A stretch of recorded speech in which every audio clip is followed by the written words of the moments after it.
Michael Hooper has decided to retire from international rugby, folks. He has not made the Aussie 7 side for the Olympics and has decided now is the right time to hang up the boots.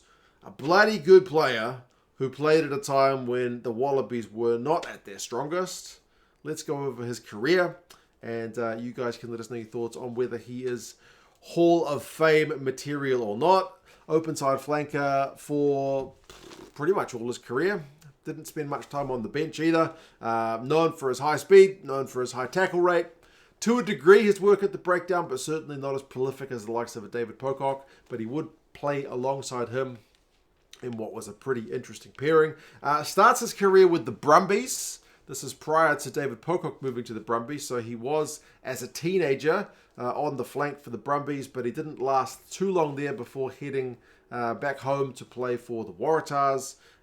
He ends up captaining the Waratahs to their 2014 title win over the Crusaders. Remember, Dave Dennis was also the Waratahs kind of club captain at that time, but he was injured for the final. So the trophy itself is lifted by Michael Hooper and Dave Dennis.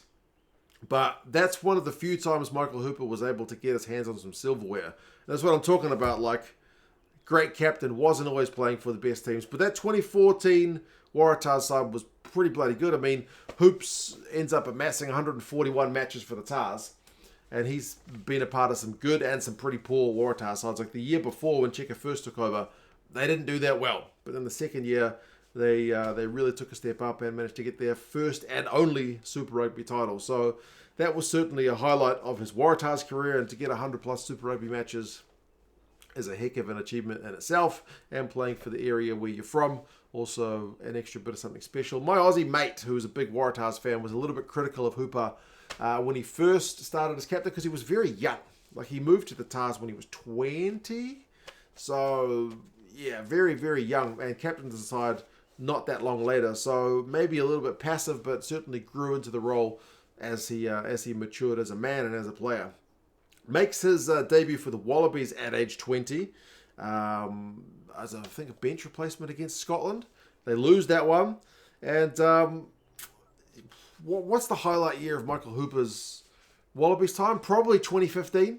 Because 2015, they win the Rugby Championship, which is the only time he gets his hands on that. He never gets his hands on the Bledisloe, obviously, but gets that abridged Rugby Championship. This is the one under Michael Cheika.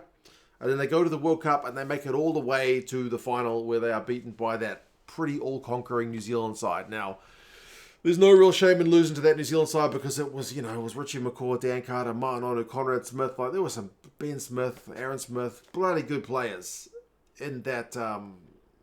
Kieran Reid, Whitelock, and Retallick. There were some really, really good players in that All Black side. So it was one of the, maybe for me, my favourite World Cup final, just because it's like all action. There's momentum swings. The Wallabies kind of come back into it. But ultimately, they do lose the World Cup final. There's the Pooper combination, which was a bit of tactical, interesting nous from Michael Cheika. He's got two of the world's best 7. So why not play them together? Put David Pocock at 8 and keep Hooper at 7. It had its effectiveness at the breakdown. They had a heap of tackles. It was a real threat, but then maybe Cheika played that one a little bit too long. It did kind of lose its effectiveness over time. It was kind of criticised more than praised at the end, but it was certainly something a bit different, and it was a really fun Wallabies side to watch. Hooper that year gets his Rugby World Player of the Year nomination. He loses that one to Dan Carter, who's just won a World Cup. So number 7, who lost the World Cup, against the number 10, who won a World Cup. There's only going to be one winner in those. So, his first of 2 times to get nominated for World Player of the Year. He also got nominated in 2021, where he lost to Antoine Dupont. So, he's certainly been right up there in terms of kind of individual accolades. But in terms of trophies that he's won, Rugby Championship 2015, Super Rugby 2014.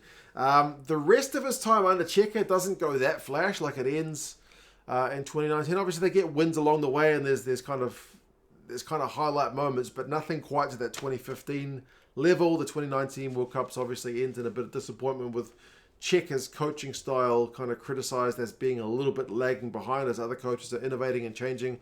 Cheika kind of seems a bit stuck in his ways, and it's sometimes painful to watch post-match press conferences with Hooper after the games, because Hooper's often played really well, but he's just been let down by by a better side, beaten them, or his own team just not being up to his own high standards, or maybe sometime the tactics his team's using maybe not quite up to snuff. But yeah, he sticks with the Wallabies. He ends up as the most capped Wallabies captain. He does lose the captaincy when Eddie Jones takes over, but he does stick around.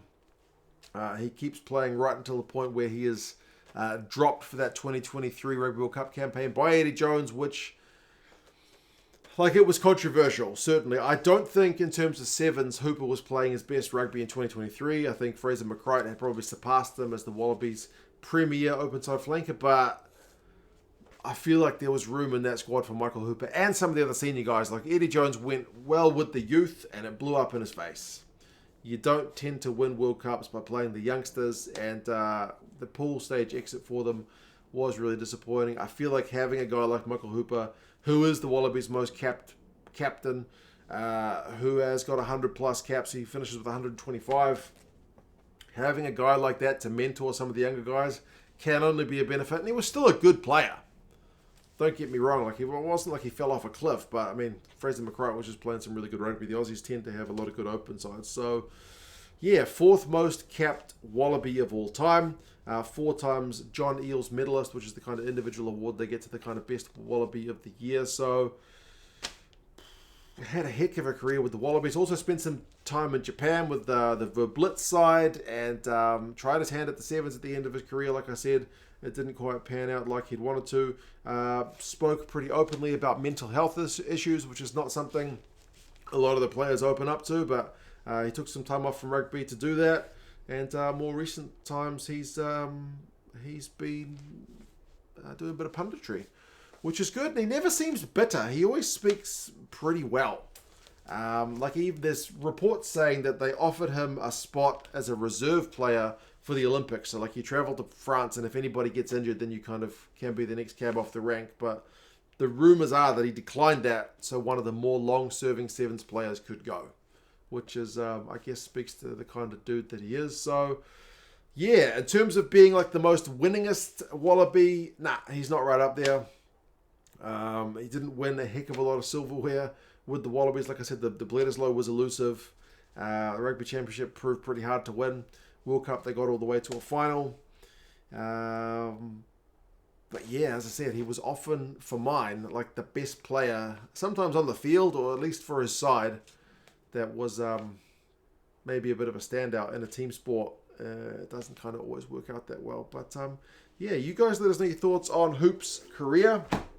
Wish him all the best with whatever he decides to go into next. Do you reckon he makes the Rugby Hall of Fame at some point? But yeah, you guys let us know your thoughts, and I'll talk to you guys again soon. See you later.